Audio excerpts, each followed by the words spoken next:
Friends happy morning, नमस्कार आप सभी साथियों को आपका अपने यूट्यूब चैनल डॉक्टर फलाहारी ये सेंटर में हम एक बार पुनः स्वागत करते हैं। फ्रेंड्स वेलकम करते हैं। फ्रेंड्स आज का जो टॉपिक है काफ़ी इंपॉर्टेंट है। आज हम बात करेंगे breathing, cough and fever management. अगर आप घर पे हैं और किसी भी समय अगर आपको ये समस्या होती है तो निश्चित तौर पर आप पैनिक हो जाते हैं। बिल्कुल घबराने की जरूरत नहीं है। आज हम जो मैनेजमेंट बता रहे हैं आपके लिए काफ़ी लाभप्रद होगा फ्रेंड्स, क्योंकि इस मैनेजमेंट के हिसाब से हमने कई लोगों को ठीक किए हैं जो घर में ही रहते हुए वो स्वस्थ हो चुके हैं। तो फ्रेंड्स आइए हम इसके बारे में जानने का प्रयास करते हैं कि इसमें क्या क्या हमको आवश्यक सामग्री चाहिए, क्या कैसे करना है, कब करना है, जिससे कि निश्चित तौर पे अगर किसी को समस्या है तो नेचुरल तरीके से अपने आप को ठीक कर सके। फ्रेंड्स यहाँ पे सबसे पहले आपसे ये बताना चाहते हैं कि हम किसी भी बीमारी का, किसी भी डिसीज का या रोग का हम नाम नहीं ले रहे हैं, ना तो हम लेंगे। हमारी चिकित्सा पद्धति में सिम्टम्स के ऊपर ट्रीटमेंट किया जाता है। क्या सिम्टम्स आपके शरीर में आ रहे हैं, वो कोई भी रोग हो सकता है, हम सिर्फ सिम्टम्स के ऊपर बात करेंगे। अगर ऐसे सिम्टम्स हैं और आप ऐसा कार्य करते हैं तो निश्चित तौर पर आप स्वस्थ हो जाएंगे। इस तरीके से कई पेशेंट ठीक हो चुके हैं जिनको हमने ऑनलाइन, यानी कि आप ऐसा समझ सकते हैं कि उनको हम व्हाट्सएप के माध्यम से, फ़ोन कॉल के माध्यम से उनको हमने जो तरीके बताएं वो किए और आज वो स्वस्थ हैं, हेल्दी लाइफ जी रहे हैं। इस तरीके से कई पेशेंट हैं जो कि बिल्कुल कंप्लीट रूप से स्वस्थ हो चुके हैं और किसी प्रकार की कोई दिक्कत नहीं हुई है। इनका ऑक्सीजन लेवल लगभग 80-82 तक 88 तक आ चुका था पल्स ऑक्सीमीटर चेक करने के बाद। वही पेशेंट ठीक हो गए हैं इस मैनेजमेंट के माध्यम से। तो निश्चित तौर पर फ्रेंड्स हम यहाँ पे एक चीज़ आप कहना चाहते हैं कि अगर आपको किसी प्रकार की समस्या है, क्योंकि हम यूट्यूब के माध्यम से ये बोलना मुझे ज़रूरी होता है कि अगर आपको किसी प्रकार की कोई दिक्कत है तो आप अपने विश्वसनीय डॉक्टर के पास जाएं, जो गवर्नमेंट की गाइडलाइन है उसके हिसाब से आप अपना ट्रीटमेंट करें। पर जो मैनेजमेंट हम आपको बताएंगे फ्रेंड्स, निश्चित तौर पर आपके लिए बहुत ही उपयोगी होगा और इसको हम फॉलो करें अपने घर से लेके जो हमसे जुड़े हुए हमारे जो पेशेंट हैं उनको और उनके जो परिजन हैं, जो उनके संपर्की हैं, उनको हम इसी के माध्यम से ठीक करने का प्रयास किए। और अभी तक में जितने लोगों ने संपर्क किया है वो सब स्वस्थ हैं, हेल्दी हैं। आप ऐसे लोगों से कांटेक्ट भी कर सकते हैं। तो फ्रेंड्स सबसे पहले आपको क्या क्या सामग्री चाहिए, है ना, जो आवश्यक सामग्रियां हैं उसमें से सबसे पहले आपको चाहिए एयर कूलिंग फैन। ये छोटा सा आता है फ्रेंड्स, अमेजोन में भी हमने इसको मंगाया है। 1-2 दिन में हमारे पास ये आ जाएगा। भी हमने देखा है जो डिलीवरी अपडेट होता है उसके हिसाब से मंडे तक हमको ये मिल जाएगा। आज है 29 अप्रैल फ्रेंड्स, तो मंडे तक मिल जाएगा, यानी कि 2-3 दिन का टाइम और लगेगा। तो ये फैन हमारे पास आ रहा है। इसके साथ साथ आपको लगभग 25 से 30 नारियल चाहिए। नारियल पानी, यानी कि जो बड़े से ग्रीन कलर के आते हैं, आपने देखे ही होंगे। अगर आपके आसपास नहीं है तो आप ऐसे लोगों से संपर्क बना लीजिए कि अगर कभी जरूरत पड़े तो आपको ये दे सकें। इसके साथ करीब 10 से 20 किलो आपको ऑरेंज की जरूरत पड़ती है, यानी कि आपको संतरे की जरूरत पड़ती है। अब बात आती है फ्रेंड्स, आपको लगेगा कि सर कहाँ मिल पाएगा।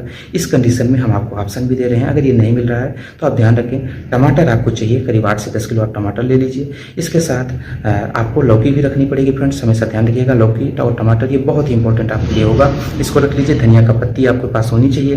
पुदीना, यानी कि जिसको अपन मिंट कहते हैं, पुदीना आपको बहुत ज़रूरी है फ्रेंड्स, आपको अपने पास रखना है इस कंडीशन में। इसके साथ साथ आपको जो सबसे इंपॉर्टेंट चीज़ें हैं फ्रेंड्स, इसको आप मंगा सकते हैं, पसारी की दुकान में भी मिल जाएगी। और जो आपके आसपास किराने की दुकान है उनसे संपर्क करके इसको अपने घर में रख ही लें, आज ही रख लें। काली मिर्च, जिसको ब्लैक पेपर बोलते हैं, लौंग, क्लोव, गिलोय, जिसको पट्टीनिस्पोरा कार्डिफोलिया मिलते हैं, इसकी सूखी डंठल भी आप रख सकते हैं, या कि हरी डंठल आपको मिल जाए तो आप इसको मंगा के अगर घर में रख लेंगे तो ये खराब नहीं होती, लगभग महीनों आपके घर में पड़ी रह जाएगी। इसी तरीके से ओसिमम शक, ओसिमम कैन, ओसिमम ग्रांड, इस प्रकार से तुलसी, कोई भी एक तुलसी ले लीजिए, तीनों ले लीजिए, ऐसा कोई नहीं है कि आप किसको लें। तो इसके कई नाम हैं जी फ्रेंड्स, जैसा कि आप समझ सकते हैं, रामा तुलसी, श्यामा तुलसी, वन तुलसी, काली तुलसी। इसी प्रकार से इसको साइंटिफिक जो नेम है ओसिमम शक, ओसिमम ग्रेनेटम, ओसिमम कैन, इस तरीके से कई इसके नेम आते हैं फ्रेंड्स। इसके सबके टिंचर्स हमारे पास आते हैं। इसी तरीके से दालचीनी हो गई, जिसको सिनामोनम बोलते हैं। गुड़ जगरी, गुड़ को हमेशा ध्यान रखिएगा फ्रेंड्स, ब्राउन कलर का गुड़ चाहिए, यानी कि चॉकलेट कलर का चाहिए। आचार्य बाघभट्ट जी ने कहा है कि माँ के दूध से पहले अगर हम बच्चे को दे सकते हैं तो वो है चॉकलेट कलर का गुड़, मतलब बहुत ज़्यादा उसका वर्णन उन्होंने किया है। तो ये सामग्री आपके पास चाहिए। इसके साथ साथ आपके पास इलायची भी चाहिए फ्रेंड्स। तो इतना चीज़ निश्चित तौर पर सबके घर में रहता है, ये हमारे आपके घर के रसोई घर का एक महत्वपूर्ण हिस्सा है। अगर नहीं है तो इसको आज से रख लेना है फ्रेंड्स। अब बात हम करते हैं फ्रेंड्स कि इसमें करना क्या है आपको। सबसे पहले अगर कभी भी किसी को फ्लू होता है, सर्दी जुकाम होता है, बुखार होती है, तो उसमें सिम्टम्स क्या क्या देखने को मिलते हैं। सबसे पहले सर भारी हो जाएगा, आँख में लगभग रेडनेस, यानी पानी आना शुरू हो जाएगा, नाक कई बार बहना शुरू हो जाता है, कई बार चोक होना शुरू हो जाता है। इसको हमेशा आपको ध्यान रखना है। इसके साथ साथ पूरे शरीर में दर्द होना शुरू हो जाता है, गले में खराश आना शुरू हो जाती है। आप खांसते हैं तो कई बार कफ निकलता है, कई बार नहीं निकलता। तो जिसमें कफ निकलता है वो ठीक है, रिलैक्स है, और जिसमें कई बार कफ नहीं निकलता, जिसको अपन ड्राई कफ बोलते हैं, उसमें से बहुत ज़्यादा तकलीफ होती है, दिक्कत होती है, और उसको अपन को तत्काल ठीक करना चाहिए फ्रेंड्स। तो ये सिम्टम्स आपको देखने को मिलते हैं। अब सबसे पहले फ्रेंड्स, अगर आपको फ्लू के लक्षण देखने को मिले, शरीर में बुखार आना शुरू हो जाए, तो आपको तत्काल अपना जो भी खाना खाना है उसको छोड़ देना है। आपको अपने बॉडी वेट के हिसाब से एक डाइट प्लान, जो कि ऑलरेडी हमारे डिस्क्रिप्शन बॉक्स में हम दे देंगे, आप उसको देख लीजिएगा, उसके ऊपर हमने वीडियो बना दिए हैं।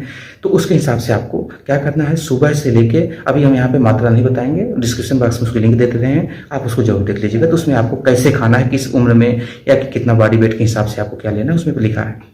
सिर्फ इतना बता रहे हैं कि आपको रसोई का बना हुआ खाना, फैक्ट्री का बना हुआ कोई भी चीज़ नहीं लेना है, सिर्फ आपके जूस चलेगा, यानी कि फ्रूट आपको लेना पड़ेगा।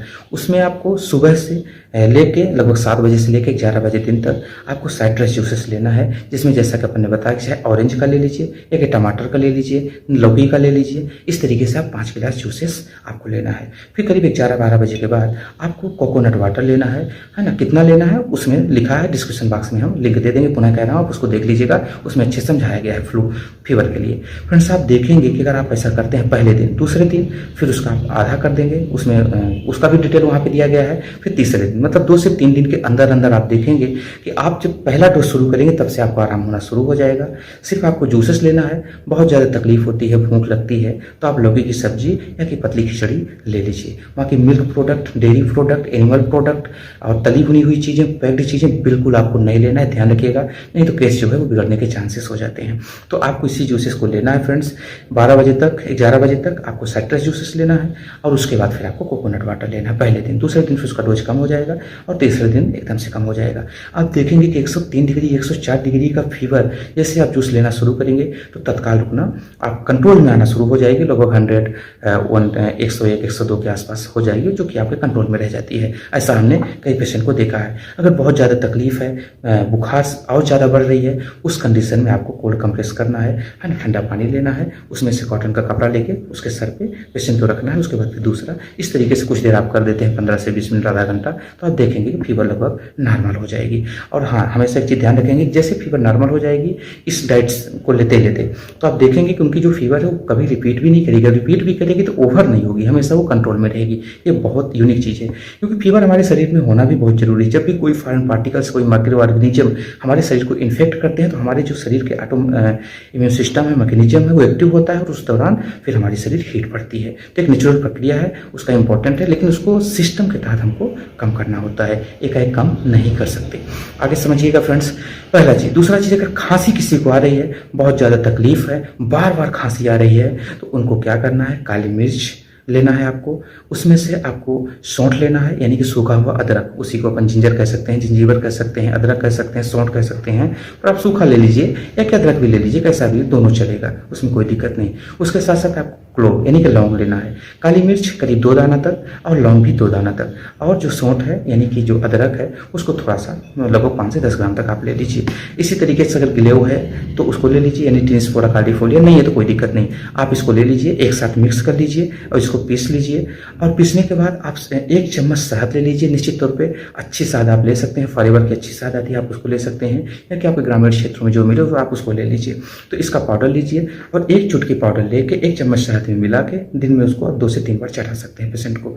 अगर ध्यान रखिएगा, अगर वोमिटिंग हो रही है, लूज मोशन हो रहा है, डिसेंट्री, डायरिया हो रही है, उस कंडीशन में आपको नींबू लेना है, अदरक लेना है, और उसके साथ साथ आपको पुदीना, अभी हमने शुरू में बोला था कि पुदीना आपको रखना बहुत जरूरी है, बहुत इंपॉर्टेंट है। तो पुदीना आपको लेना है फ्रेंड्स। हमेशा ध्यान रखिएगा, मार्केट का कोई भी चीज़ें नहीं, पुदीना तो एक ऐसा चीज़ है वो पूरा झाड़ बना लेता है। तो अपने घर में इसको लगा के रख लें, अपने गमले में लगा के रख लें, जहाँ भी है किचन गार्डन में लगा लें, वो अमृत है। कभी भी किसी को पेट की समस्या हो, गैस का जो खाना इधर उधर हो गया हो, तो आप उसको दे सकते हैं। तो अगर किसी को डिसेंट्री या डायरिया, लूज मोशन हो रहा है, उस कंडीशन में आप इसका तीनों का एक साथ, यानी कि नींबू का, अदरक का और पुदीना का रस मिलाइए, निकालिए, और जो काला वाला नमक जिसके ऊपर ऑलरेडी हमारा वीडियो बना है आप उसको देख सकते हैं, उसको थोड़ा सा मिला लीजिए 1 कप पानी में, और सिप कर करके धीरे धीरे उसको पी लें। इस तरीके से दिन में 2-3 बार आप कर देंगे तो आप देखेंगे कि उल्टी और दस्त जो हो रही थी वो भी तत्काल रुक जाएगी। और नारियल का पानी और साइट्रस जूसेस शुरू रहना चाहिए, ध्यान रखेंगे, क्योंकि ये एक शुद्ध शुद्ध इलेक्ट्रोलाइट्स से बहुत ही बेहतरीन नेचुरल, मतलब कोकोनट वाटर के बारे में हम जितना तारीफ करें उतना कम है, क्योंकि इसका रिजल्ट हमने देखा है। किसी भी कंडीशन के लिए ये वरदान है। तो आप ऐसा करेंगे फ्रेंड्स, 2 दिन तक आप बिल्कुल खाना छोड़ दीजिए, 2 से 3 दिन तक के लिए, जैसा कंडीशन है फिर उसके हिसाब से आप धीरे धीरे शुरू कर देंगे। आप ऐसा करेंगे तो आपको निश्चित तौर पे आपके शरीर में किसी भी प्रकार के न्यूट्रिशन की कमी नहीं होने पाएगी, क्योंकि नारियल के पानी में सब कुछ मिला हुआ है। आपने जो साइट्रस जूस ले लिया उसमें भी सब कुछ मिला हुआ है। निश्चित तौर पर विटामिन सी की मात्रा बढ़ जाती है आपके शरीर में, तो आपका जो नाक जो चौक हो रहा था वो खुल जाएगा। फ्रेंड्स, एक और लोगों ने हमसे पूछा कि सर अक्सर जब सर्दी जुकाम होती है तो हमारा नाक चौक हो जाता है, नाक से हम सांस ही नहीं ले पाते।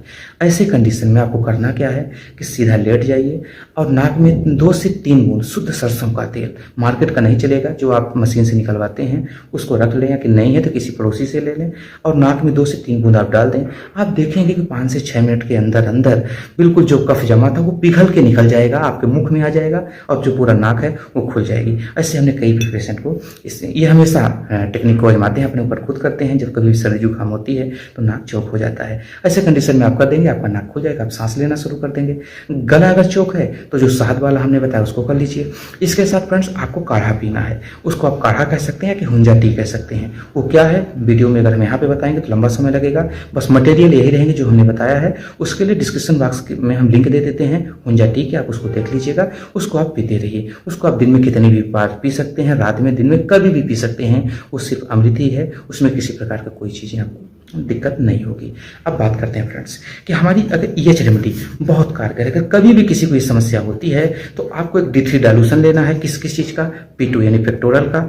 P2 इसमें 5 बूंद डालिए, S1 इसमें 5 बूंद डालिए, F1 डालिए 5 बूंद और C1 डालिए। फिर इसमें रेक्टिफाइड एल्कोहल, उसको रहने दीजिए आप, वो आपके बस की बात नहीं है। शुद्ध RO का पानी डाल दीजिए या कि डिस्टिल वाटर ले लीजिए, इसमें मिलाइए, 50 स्ट्रोक दीजिए, 1 लीटर पानी को बॉयल कीजिए। पानी को हाँ ध्यान रखना है फ्रेंड्स, कच्चा पानी आपको नहीं पीना है कम से कम 1 हफ्ते तक। तो उस पानी को बॉयल कर लीजिए, जब नॉर्मल हो जाए तो उसमें इसका 15 से 20 बूंद डाल दीजिए। फिर उस बॉटल को 50 स्ट्रोक दे दीजिए। आप जब पानी पिएंगे, दवा खाएंगे, यही पानी पिएंगे।